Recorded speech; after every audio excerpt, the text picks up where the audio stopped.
Well, thank you very much. Great to be here.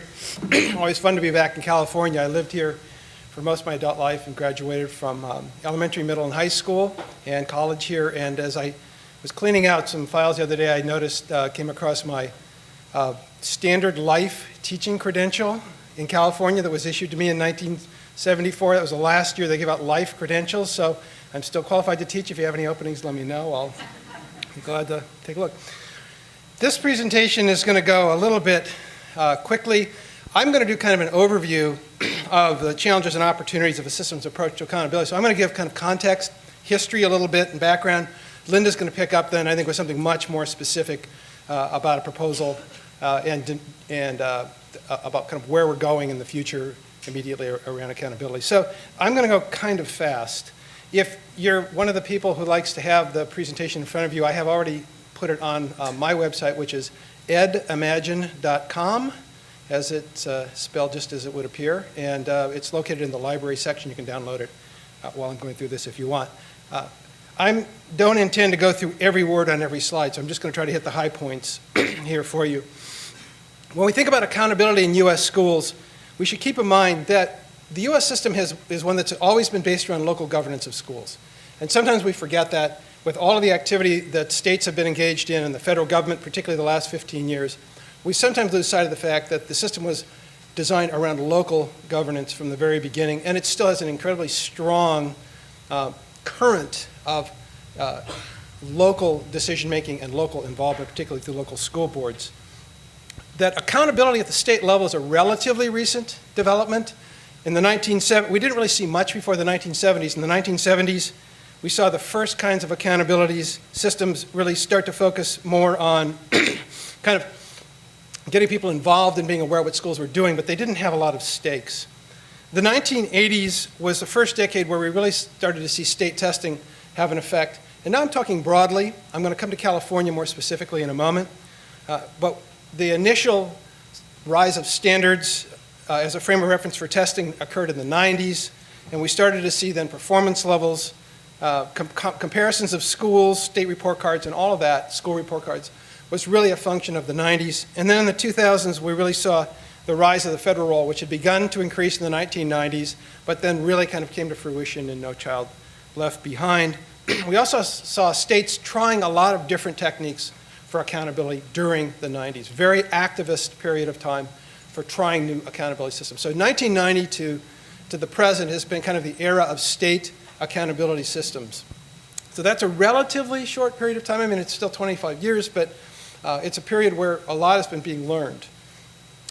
What we're seeing now, I think, is the beginning of, as very often happens, as a reaction to what many people perceive as punitive accountability, which is one that's based on kind of punishing schools if they don't do well.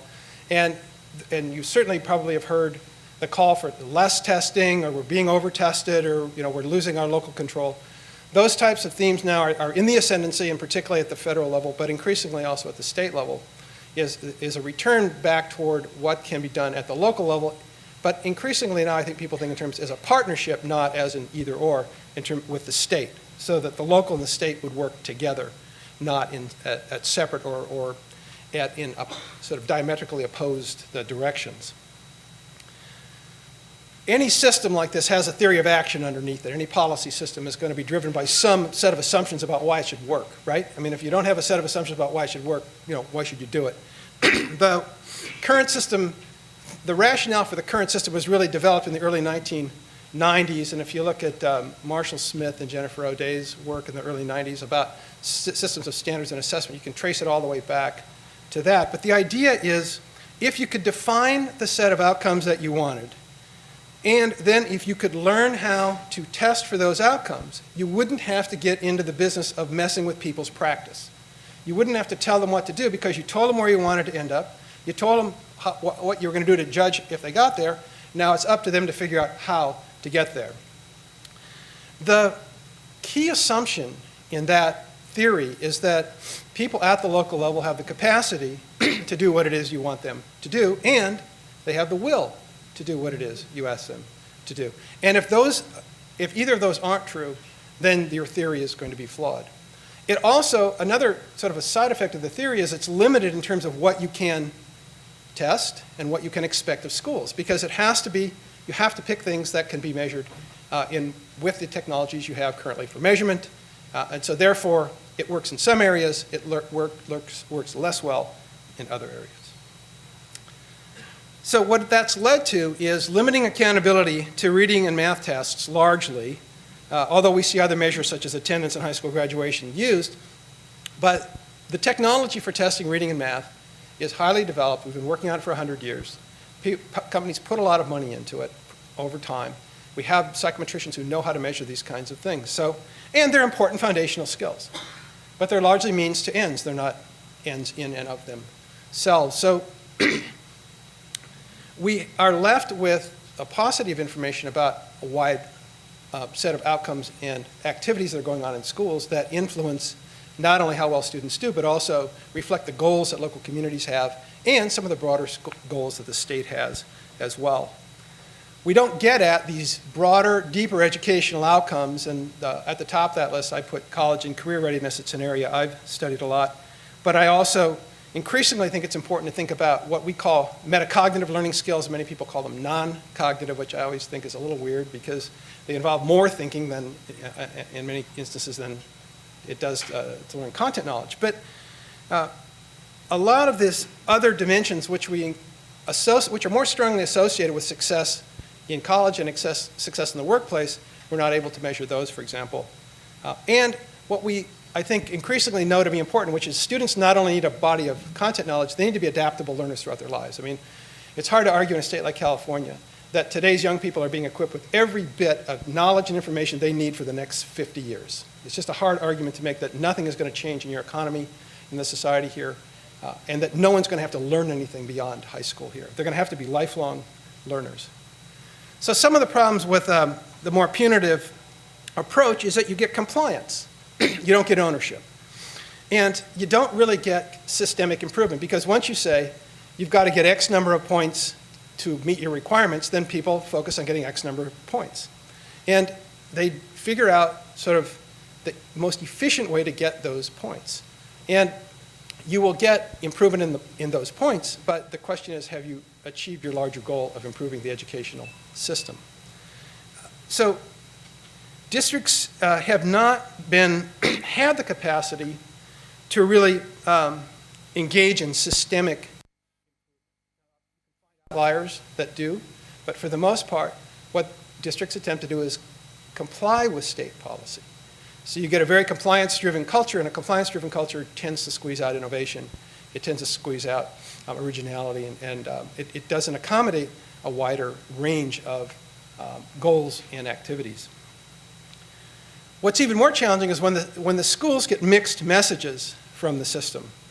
So if the federal system is telling them one thing's important, the state system is telling them something else is important, and a teacher evaluation system might be sending another message, the funding might not align with the goals, and then on top of it all, the higher ed requirements might not reflect anything of really what's being expected of the schools. You can imagine the difficulty of a system where the theory of action is to specify the outcomes, test them, and then let people that make the choices they need to achieve those goals.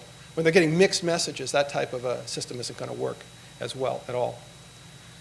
So what you need is a systems approach to improvement and to accountability. So I would like now to focus on California for a moment and think about what has happened in this state with statewide testing from 1961 to the present, and I don't expect anyone in this room to remember this whole sequence, although I was in California schools in 1961, so I suppose I remember parts of it. You've got a state that's been actively engaged in this type of activity since the early 60s, and using testing as a primary tool to achieve state goals. But what I'd like to point out in the next 5 slides, and I want to set this up a little bit, I'm not going to read everything on them. I want to make a couple of points as you look at them. And I want you to think about continuity. If you're a school person, as you look at these next 5 slides and see what happened over a 4-year period, I want you to think about goals. I want you to think about focus and about how you would run your school if this were the case over this period of time. 1961 is the first testing. It's low stakes to no stakes, reading, writing, math in grades 5 to 10. Then in 69, that changes. In 1972, the California assessment program came into place, and that was in place for a decade or more. But that was started off with tests at reading in grades 2 and 3 and reading, writing, and math at 6 and 12. Then California high school competency exams in 1978. 8th grade was added to CAP, and then in 1983-84, the Golden State exam was instituted, which is grade 7 through 12 end of course exams.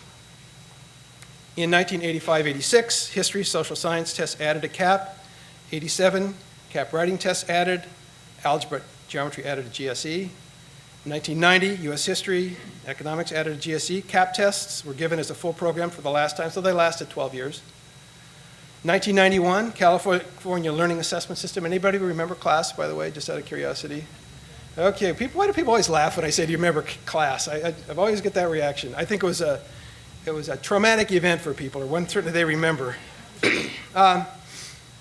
Class then was given in 1993, and in 1994, when they were adding history and science, the governor was also vetoing a bill to extend class through 1999, so it lasted about 3 years. 1995, no state testing except for Golden State. Then a law creating the pupil testing incentive program, and then in 1996, adding written composition to GSE. But if you look at 1997, you see that the PTIP lasted a grand total of 2 years to be replaced in 1997 by STAR. And then in 98, we added more tests to GSE. And then we switched the test for STAR to SAT-9. In 1999, the test switched to the California standards tests, which were added to STAR. GSE kept adding tests. The high school exit exam was authorized, and the PSAA Accountability Academic Performance Index was authorized. So 1999 then is the first year where test results have a strong and direct consequence for schools. But then CST tests were changed and added in 2001 and 2002. Exit exams were given for the first time to 10th graders. 2003, CSTs move around. And now the CAT 6 replaces the SAT 9. So we've gone 2 years with the state test, and it changes again. The exit exam graduation requirements are now postponed to 2006, and 2003 is also the final year for the Golden State exam. 2004, the early assessment program is implemented, and grade 8 and 10 NCLB science exams are implemented. 2006 is the first year for the redesigned exit exam, the CASE. And then we jump 2013, we have the STAR replaced by the California Assessment of Student Performance and Progress. The field tests of Smarter Balance in 2014, the first administration of Smarter Balance with stakes in 2015. Now that should make your head spin. If you lived through that, and I imagine, just out of curiosity, anybody lived through sort of the majority of that or a large part of it? Okay, so your head is spinning, and you get we should give people stars for that. That's quite an expectation for your system to accommodate that type of change, with the tests changing that often, with the requirements changing that often, because this was high level. If we take a look at the major elements of the current California accountability system, which I had a very difficult time figuring out, no offense. And so this is the information I have, and it may not be perfectly correct, but it's close anyway, because it does come off the CD site. But no, well, it's accurate, never mind. I just don't know for sure how people in California really figure out what's expected of them right now. I'm just not positive how they do it, because it's not easy to figure out. So this is kind of what's in place, and you can see that it's constantly evolving and changing. That's not bad in and of itself. There's reasons for that. But this only makes sense if you take advantage of this evolution. It doesn't make sense if it kind of continues with this kind of churn. So what are the major elements of an accountability framework going forward? Well, you're going to have some form of NCLB when it's reauthorized, or ESEA, or whatever you want to call it, but you will have something. You will have, in California, the core districts doing their work under the waiver. You will have the local control funding formula and LCAP in place, and you'll have smarter balanced tests administered. My point is, this is not yet a system.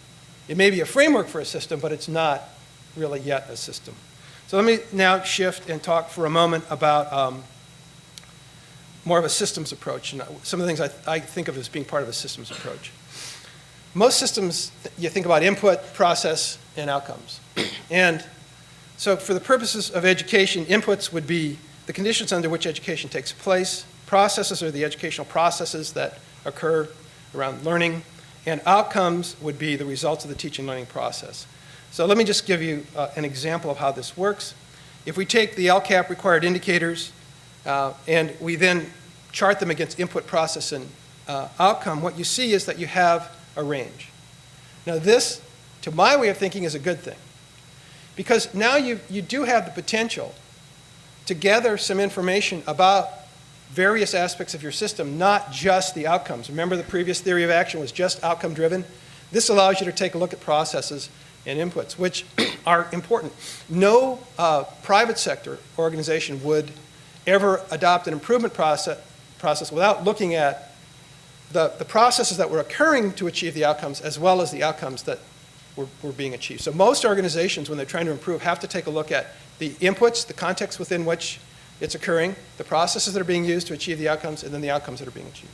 So I think this is a plus. I think it's a positive thing. California then may be at a historical moment because so many elements of your system are up kind of for grabs at once. And you have some other factors that are working in your favor. But right now, I mean, I see fiscal changes with LCFF, local involvement around LCAP, the state priority areas being defined. You are lacking a funding crisis. You notice I did not say anything positive, that you're lacking a negative, which is good. You have the potential to support schools through the California Collaborative and through county offices and others. There's been serious investments made in career pathways. Higher ed has been engaged in alignment, at least at the system level. The preparation programs may be undergoing change. You may be looking at licensure certification requirements changing. And as a whole, the major policy players right now may in fact be somewhat aligned or highly aligned in their thinking, which creates a more coherent policy environment and the potential for policy continuity. So this is the good news situation, but it's a potential. It's not an achievement. It's an opportunity. So I'm going to just now suggest that one of the ways to go about this is by thinking more in terms of a state-local partnership, which is where I think you're headed anyway. So this is not kind of a radical thought. I think it's where your system might be going. And as the components of that include the state identifying priorities, which is done, districts developing strategies and programs in partnership with other agencies, then the state setting some priority areas, the state requiring some measures, locals choosing others, LCAP's then operationalizing state-local partnerships. Then the state looks for patterns in the data to see where there's success and failure. And part of the reason that it uses that, one of the ways it uses the measures about how well schools are doing is not only to punish, not necessarily to punish schools, but to make the policy changes that might need to occur to avoid those problems in the future. So when you're looking at the patterns, you're thinking about not that schools did something wrong, you're thinking about how does the policy environment help them to improve in those areas. And then schools receive targeted support. So those are kind of the components of a state-local partnership.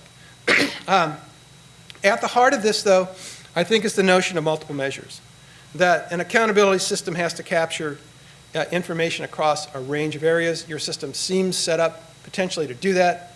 I will say operationally that it's really challenging to do this.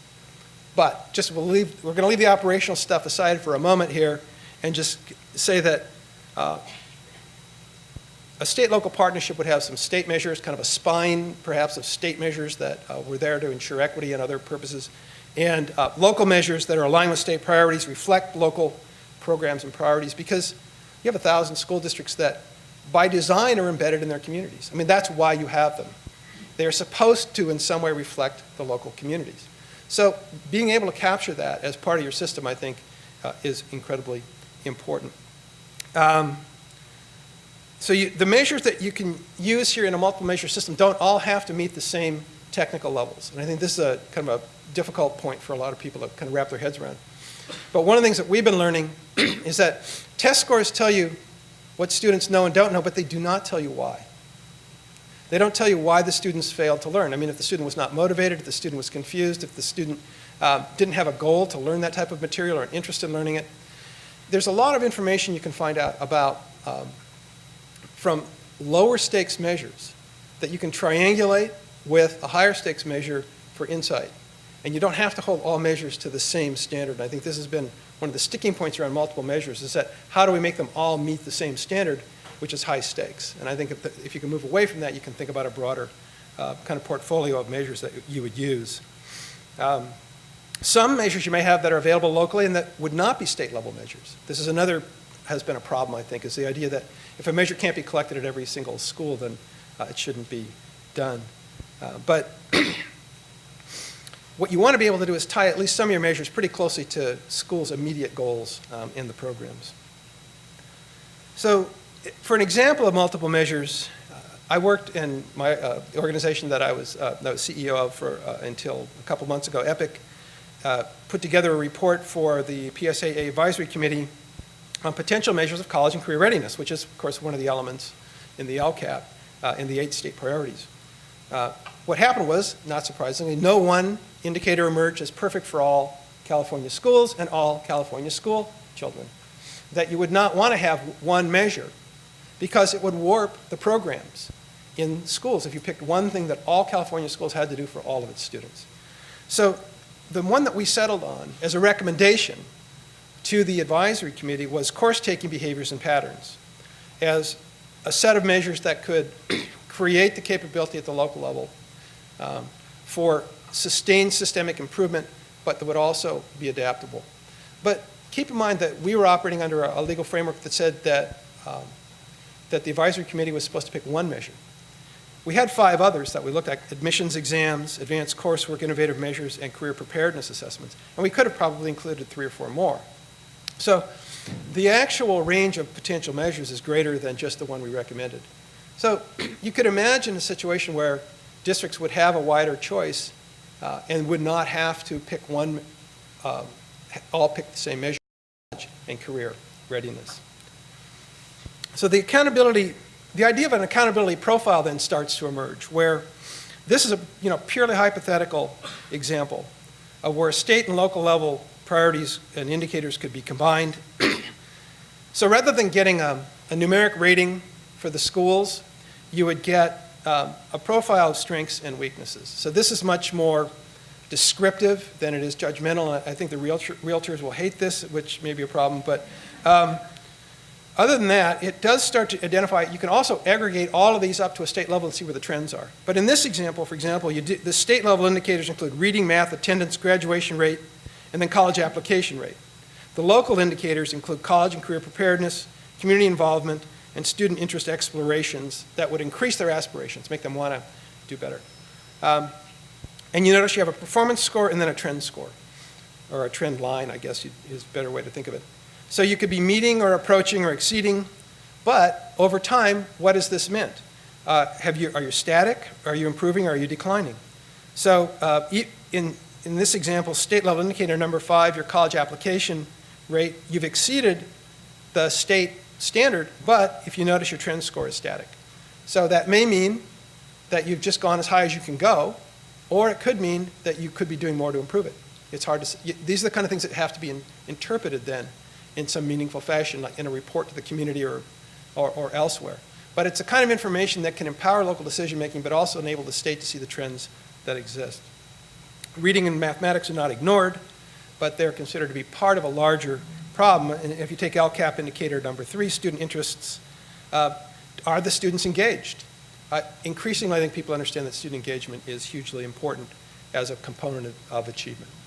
And this one said, well, they're somewhat engaged, but they're not quite at the level we want, and their engagement's not improving. So that should be an area of concern then. Okay. So what are the challenges in moving toward a systems approach? A lot of these will be familiar to you, and it's a little daunting when you look at it. We've got the issues of equity and whether local control is counter to equity or not. We have some schools that are kind of dysfunctional, and what do you do about them? students' needs versus adults' needs. When you're asking adults to set the goals, it's a kind of a challenge for them. A need for a wider range of potential outcome measures. We talked about that. Conjunctive versus compensatory. Conjunctive is when you have to hit the mark on everything. Compensatory is when you can be higher in one area and lower in another. Most real-life situations tend to be more compensatory than conjunctive. A lot of our current accountability systems tend to be more conjunctive. Does the state really have the capacity to support improvement? Do the intermediate levels and the districts have the capacity to support it? The fact that educational policy authority is always going to be fragmented, so getting coherence and continuity is always going to be difficult. The public does not automatically accept and support new measures and new metrics. And as I've noted before, sustaining the focus over sufficient time to see results is always challenging, particularly if you're looking at things like processes. Processes take time to show results, don't they? I mean, you put an improvement process in place and you don't get the outcome improvement immediately, you get it somewhere down the line. So keeping some of this in place. And then increasing teachers' senses of self-efficacy, that they can make a difference and that they own what's happening in their own professional lives, seems to be a very crucial thing. So, last slide. The bottom line, improvement is more likely when schools receive consistent and coherent messages from all parts of the system. Coherence and buy-in are enhanced through a state-local partnership for improvement. California schools are still strongly embedded in their local community contexts. And while some statewide measures are necessary, additional measures are required at the local level if you truly want to capture what's going on in the school, and if you truly want to create an incentive for continuous school improvement. You have to connect with those local needs and wants and goals. And my closing comment here is that California, in my estimation, has an unprecedented opportunity to rethink accountability using a systems improvement framework rather than a punitive model. I said to someone it's a once-in-a-generation opportunity, and they said, no, I'd like a couple more opportunities in my generation. Well, they may come, I don't know, but for sure this is where you stand at the moment. So I think it's incredibly exciting, and it's a little bit terrifying at the same time because it is complex work, but I would certainly commend you and encourage you to take the steps necessary to really develop a systems approach to accountability. Thank you.